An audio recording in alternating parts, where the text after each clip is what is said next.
Good afternoon and welcome to episode 46 of the Jacksonian. I'm yours truly, Jackson Johnson, and I have with me is the writer of all hurricanes at Athlon Sports, the host of Locked On Canes, and co-host of Locked On ACC. And I gotta say, he is one of the busiest men I've ever seen. He is the one, the only himself, Alex Donno, as we'll be going over quite a lot about the Miami Hurricanes, the Florida Miami rivalry. Should it be back on an annual basis? Our take on SMU, Stanford, and Cal joining the ACC, and much, much more. And let me tell you, it's going to be a wild ride. How you doing today? I'm doing so well. Thank you so much for having me, Jackson. And yeah, I like to keep busy even during the off season. But man, now that the season's starting up again, I know you and I are both going to be a lot busier for the next few months. Oh yeah, like I'm making sure I always keep busy as much as possible, especially here on YouTube and X and on Instagram and Threads as much as possible. And for those that are just tuning into the show, would you like to tell the audience a little bit about yourself? Yeah, so I'm basically Miami University of Miami lifer.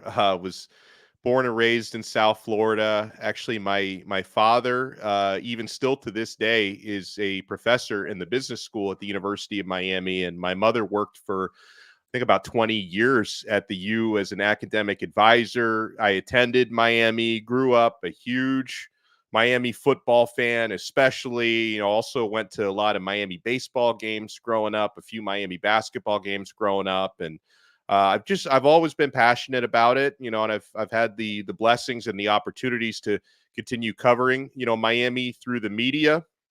And it's always something I've enjoyed doing is talking Canes football. And so I'm blessed to be able to do it to this day. Well, I'm happy to see you covering the Canes for sure, especially next week with what's going on, the renewal of the Florida Miami rivalry. And, that's what we're going to be starting the 2024 season with. Now, what is the attitude going into week 1 in Gainesville on 2:30 p.m. on ABC? So this is something that probably a lot of students at universities of Florida and Miami, and certainly a lot of players on both teams. They know each other, right? A lot of the in-state Florida recruits, they're going to face some teammates, and they're going to face some guys that they used to go up against on Fridays when they played in high school.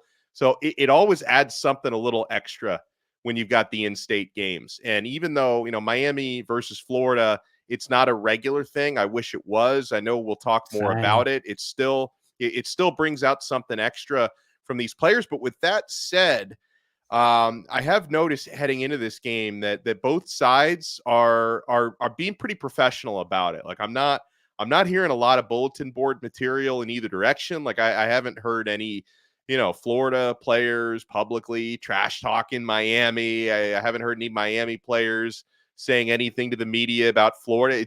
And maybe it's because it's the first game of the season that they're so focused on themselves on both teams and kind of getting better heading into that game that we're about a week away from now. But it's not going to stop the fans from talking, Jackson. I know that there's been a lot of heated discussions on X Spaces and on message boards and social media from fan bases of both these teams, because it's another thing about the attitude heading into this game is this is so important for both of these football teams, because there have been questions raised in the national media about both coaches.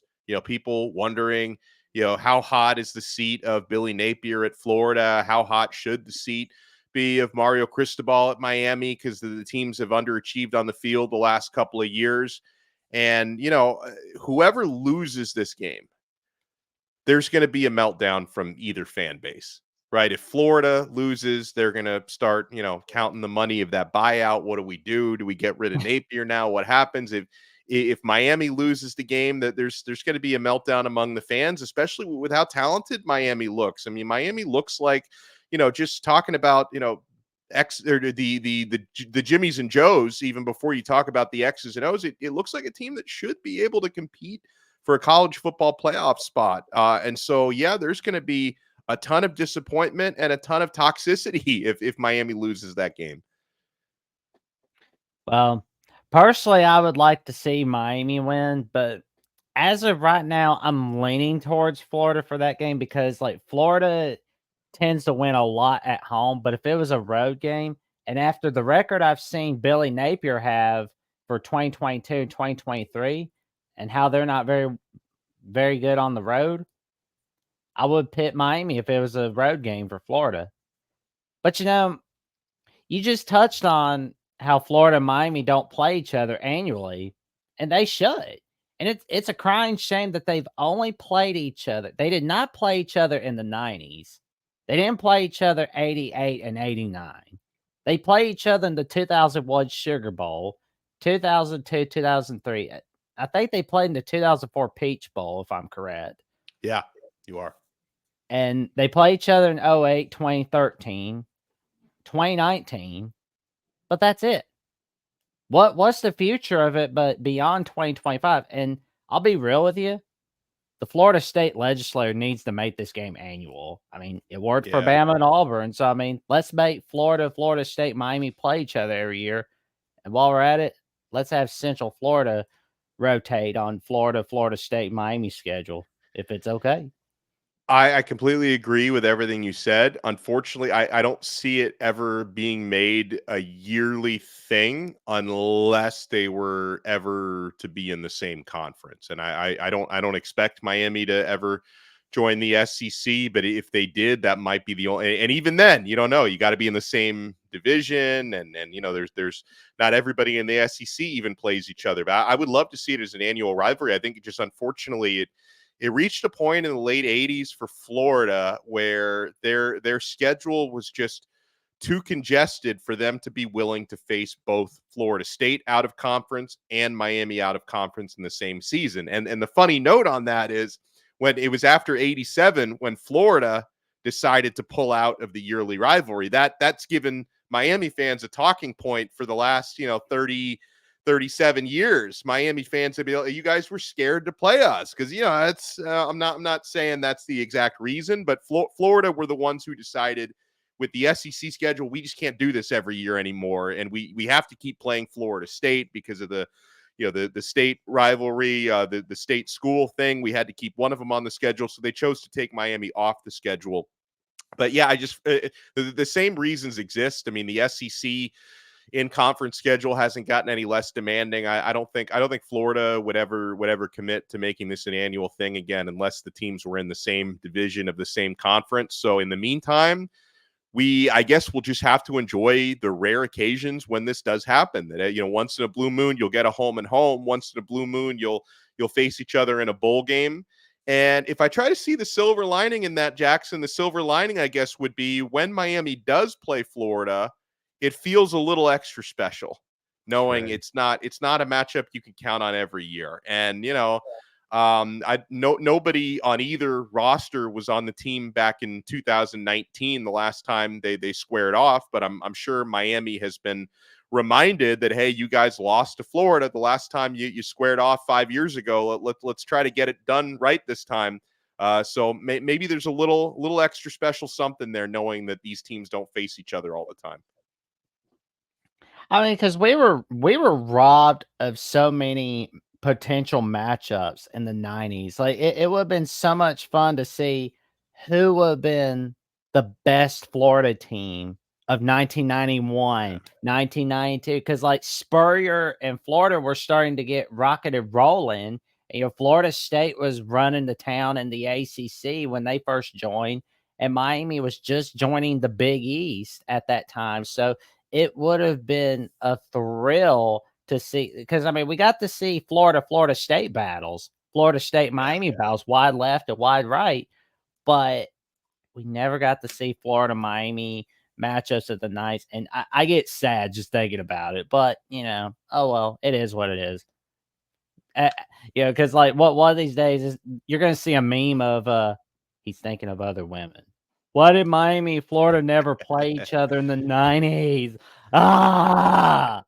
Well, and going back to going back to the 80s, because every time I talk with like former players, former Miami players who played back when it used to be a regular yearly rivalry, almost all of them hated Florida more than Florida State. Like they considered that to be the bigger rivalry back in those days. So that's another reason why it's unfortunate, because obviously it no longer is that.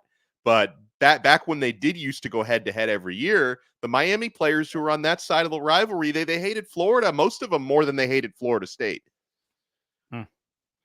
I mean, the 83 game, I can remember that was like a huge turning point for Miami, because that like what '08 Ole Miss was for Florida, losing to Florida was the best thing to happen for Miami, because it was like they turned it around, quit fast and hurry. Yeah, they But ran the table and won their first national title that year. yup, Howard Schnellenberger, man, he was awesome. But is 2024 the year where the Miami Hurricanes can end that conference title drought? They couldn't win their division except for 2017. Ever since they joined the AC, and I'm sure like the reason why the ACC put Miami and Florida State different divisions was they were counting on Miami and Florida State playing each other twice. Unfortunately, that's never materialized. So hopefully this will happen. But what do you think, Alex? There's not, you're running short of excuses in South Florida in when it comes to making that happen. You mentioned the 2017 team that won the Coastal Division but lost in the ACC championship game. This year's team is more talented than that 2017 team. I thought that particular team, good as they were, I thought that they overachieved a little bit, punched above their weight based on the talent. This one has no excuses to get there. It's interesting because there's definitely a few teams in the ACC that are going to be difficult to contend with. I think the conference is a little bit more wide open than it was last season, because I don't think Florida State is going to be quite as good this year as they were last year with all they lost, including Jordan Travis and a couple defensive linemen who got drafted early, a couple of wide receivers who got drafted in the NFL. Like they lost a lot from last year. Florida State should be right up there at or near the top. Clemson is still a really talented, well-coached football team, even though I think they're on like a very slow downward trajectory since Dabo Sweeney just hasn't embraced the transfer portal. I think NC State's going to be really good this year. I think Virginia Tech is going to be better than a lot of people expect them to be. I'm not so sure about Louisville because, they just have had some weird up and down trends during the offseason, but I think they should be definitely up there near the top. So it's not going to be easy to get through the ACC, but I don't think it's a coincidence that preseason Miami's got more selections to the preseason all ACC team than any other team in the conference. So people clearly view the roster as being talented. So if you're going to win the ACC for the first time, why not this year? Oh yeah. I would love to see that conference title drought end.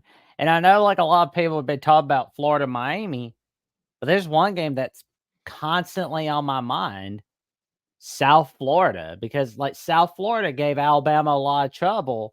And that was just a one-off game. But here's the thing though. I could see them giving Miami trouble, and I feel like they could upset Miami in a way, because I mean, like the culture from Alex Golish at South Florida has been tremendous. It's been an amazing turnaround in year one. I would not be surprised if he does better than Jim Leavitt and get some of that first ever conference title, that first ever outright title in school history.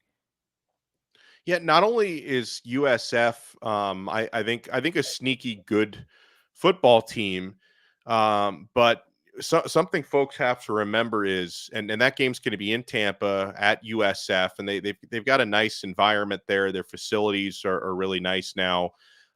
Anytime one of these non-traditional teams in Florida plays Miami, it's like it's their Super Bowl. So Miami has to have that sort of focus. Like it would be easier for Miami to overlook USF than it would be for USF to overlook Miami, right? Just considering considering the expectations from both sides. So if Miami is not completely dialed in mentally, you could definitely have problems going in there to Tampa to play USF. You could just ask Nick Saban about that. Like that's something that absolutely can happen. So hopefully Hurricanes players have heard this enough by now, because it's been one of those topics during the offseason has been watch out for USF. Like a lot of folks have brought it up.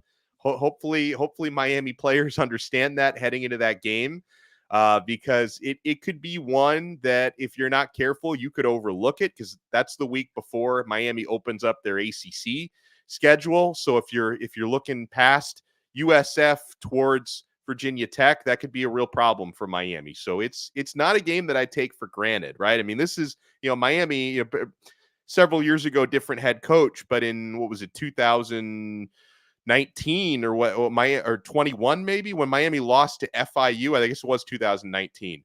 So they lost to FIU before. You've got to be careful heading into USF, because nothing is impossible. No, it's not. I mean, anything can happen in the crazy world of college football. Yeah. I mean, it's like you can't take everything for granted, especially when there's a sloppy week of college football. Because what that means is upsets are coming. Yeah. I mean, it's just. But speaking of really crazy things in college football, something that we never thought we'd see in our lifetime is two California teams named Cal and Stanford and a Texas team named SMU joining the ACC. Who has the potential to succeed in the long term? Because I mean, I know SMU will be able to succeed in the short term, but the question is, who will succeed in the long term?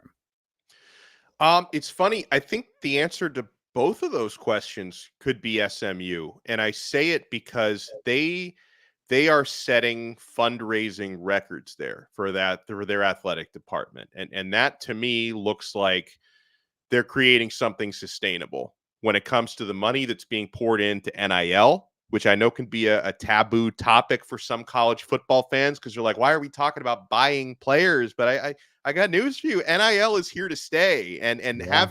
having rich NIL coffers is very important to success.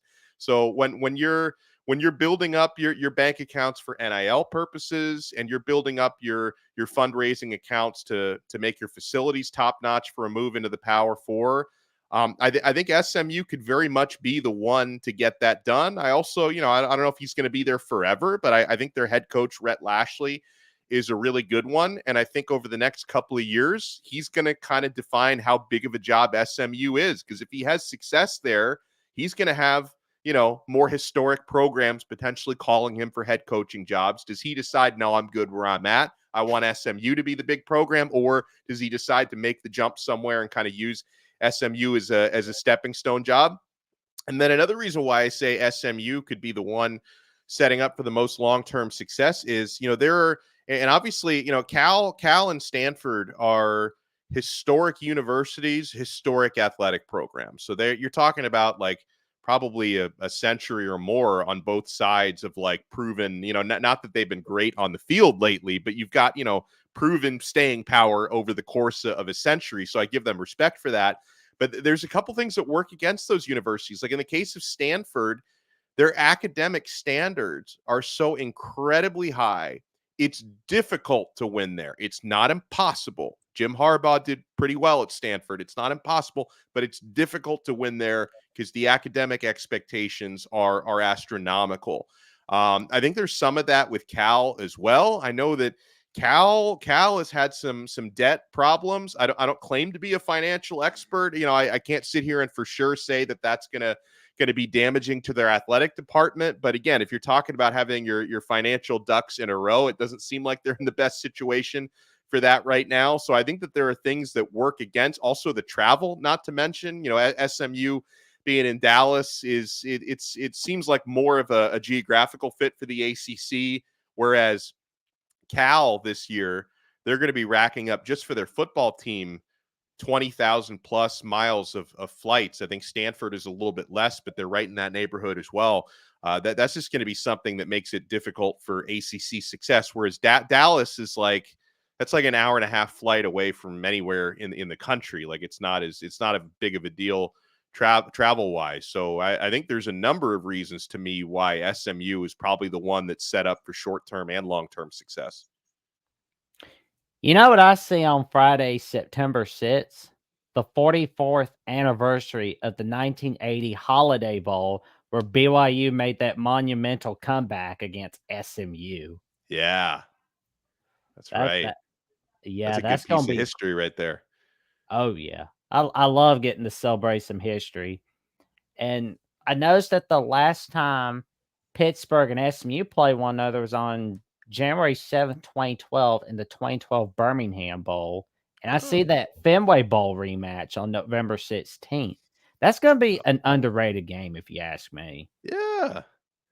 Yeah, I think so too, and it's going to be fun. Like not to say that as somebody who covers the ACC, that Cal, Stanford, and SMU would have been my first choices to bring in. Like I was, I was really hoping the ACC would take a crack at Washington and Oregon, who obviously ended up in the Big Ten. But still, it's exciting to watch some new blood in the conference, and there's exciting play. I mean, SMU's got a ton of exciting players. Alec Iomanner, the receiver from Stanford, I think is one of the very best in the country, and Jaden Ott at Cal, one of the very best running backs in the country. So it's going to be fun watching some new players and new teams injected into the mix. Well, and I'm looking at Cal's schedule, and I can't believe I'm calling. Matter of fact, I can't believe any of us are calling Cal Auburn a SEC ACC matchup. Like if you had Yeah. said that to somebody 10 years earlier, that they'd look at you like you got like 10 eyes and 20 1 year arms earlier, on if you. you said it to someone like a year ago at this time, it would have sounded kind of crazy. Oh man. Cue the SpongeBob narrator where he goes, 1 year later. I think with all this conference realignment, I think they're gonna have to hire the new narrator. Yeah, But right. oh yeah, I mean it's just ugly. But on the bright side, we see Cal Oregon State back on for at least another year.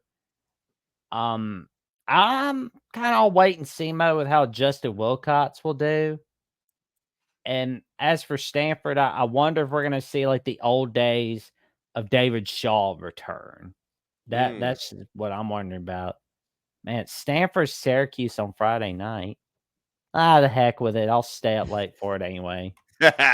Let's go. Hey, what can I say? I'm a sicko. I gotta Yeah. stay up late for those games. If there's reasons to stay up, it usually involves sports for me. Like if I'm going to stay up like past midnight, it's usually because I'm watching a game on the West Coast, something like that. That's usually what it is. I mean, yeah, in this line of business, it's what you gotta do. I mean, for September 6th, I'll be making sure to watch BYU SMU, Duke Northwestern on the TV, and watch the Peacock NFL game in Brazil on the iPad. That's right. Yep, Yeah. Packers Eagles. That's gonna be huge. But this Saturday, we're gonna be seeing Week Zero's Ireland matchup between Florida State, Georgia Tech. How are you feeling about that game? I'm a little puzzled by one thing. I'll get to it in a second. As far as how I feel like the game is going to go, I think Florida State should win relatively easily because it's a team with excellent offensive line depth and a deep running back rotation going up against a rushing defense that was quite frankly embarrassing last year. Talking about Georgia Tech, and I know they've got a new defensive coordinator, but very similar personnel to what they had last year. I just think it's a bad matchup for Georgia Tech because I think Florida State should be able to dictate that game on the ground.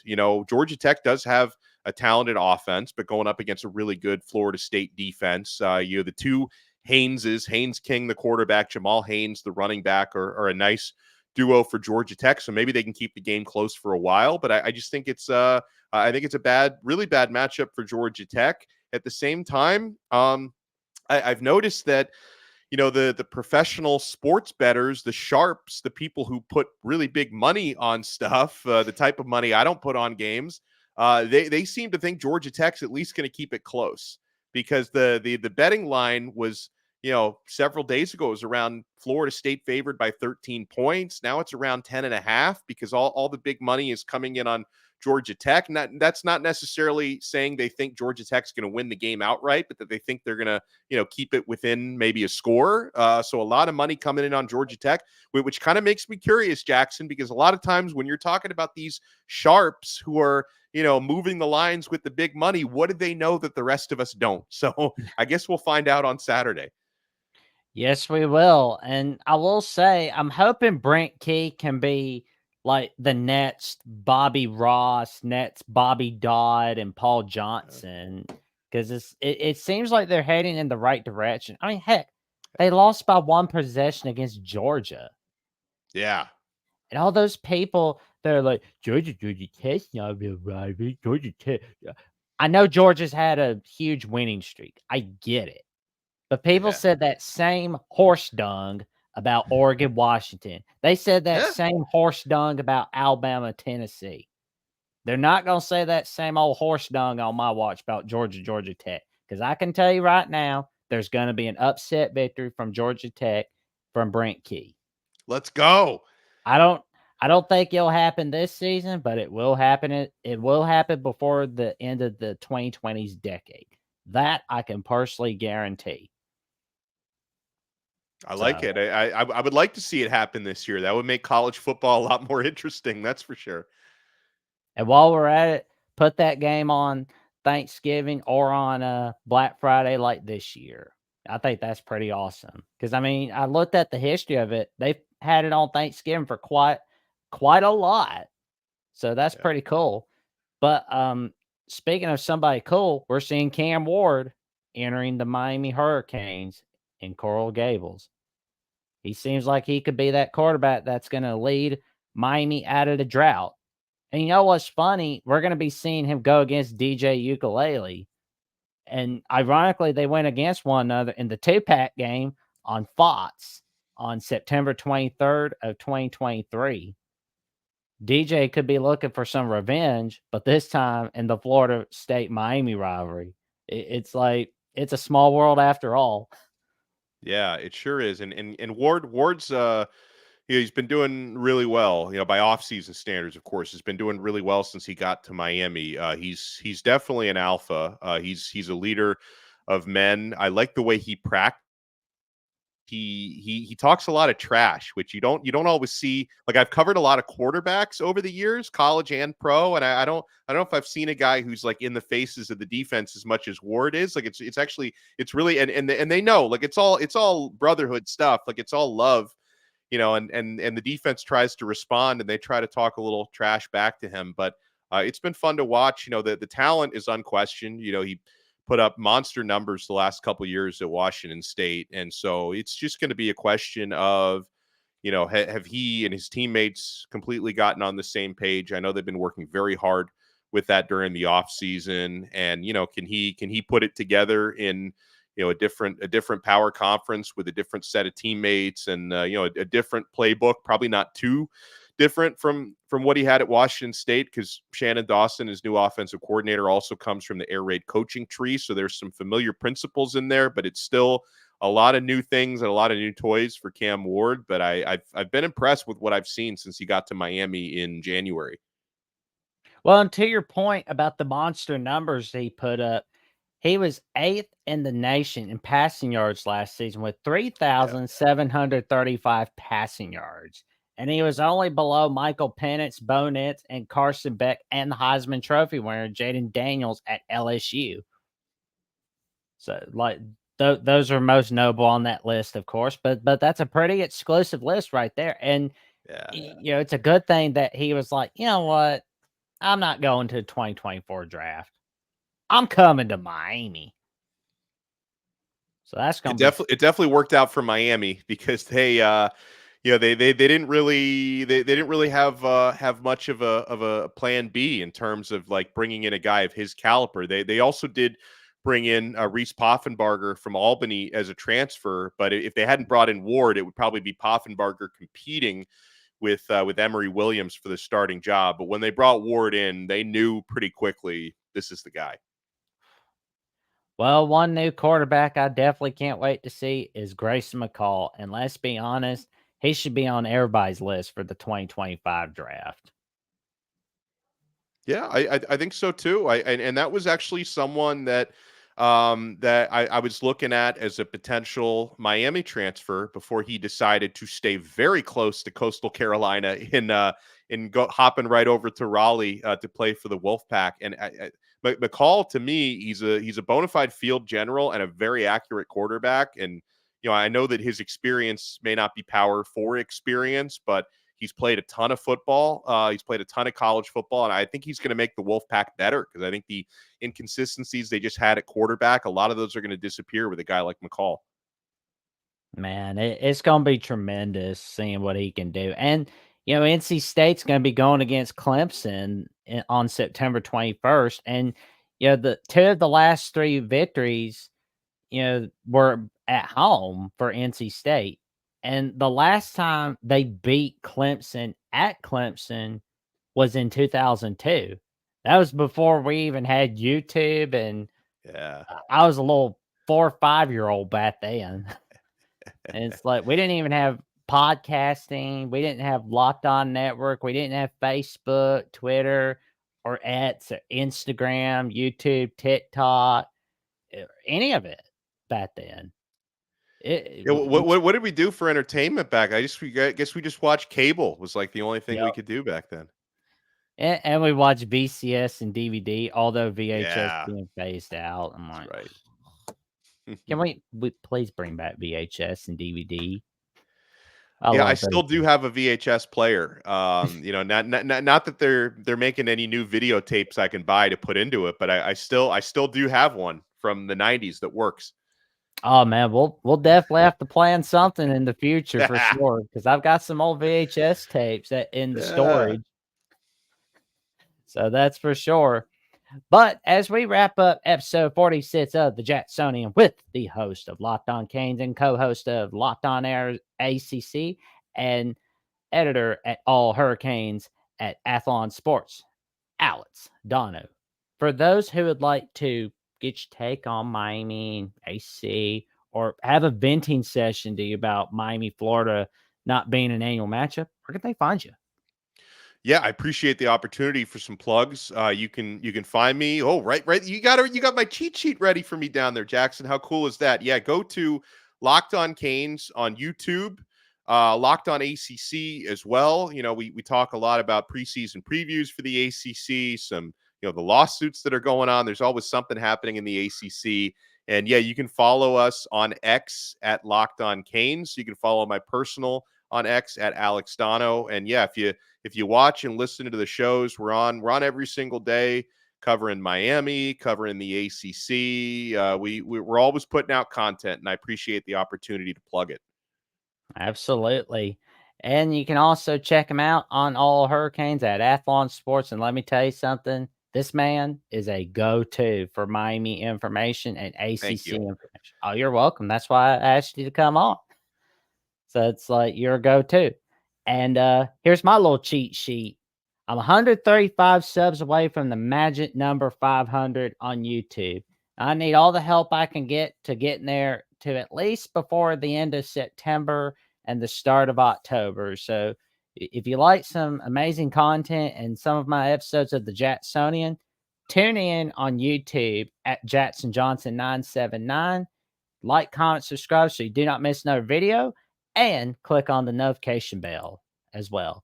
And you can give me a follow on X at Jackson09960335 and on Instagram and Threads at JacksonJohnson543908, where I run my mouth about what's going on in the sports world and politics, pop culture. And in October, I'm going to be debating people about the existence of the Great Pumpkin, of course. So there's that. And of course, that's where I also give my updates on who's coming on the Jacksonian. And I also release my episodes on X as well. So tune in, don't miss it. You're going to love it. Stay safe, stay cool, stay away from that heat, and have an awesome afternoon. Take care, everybody.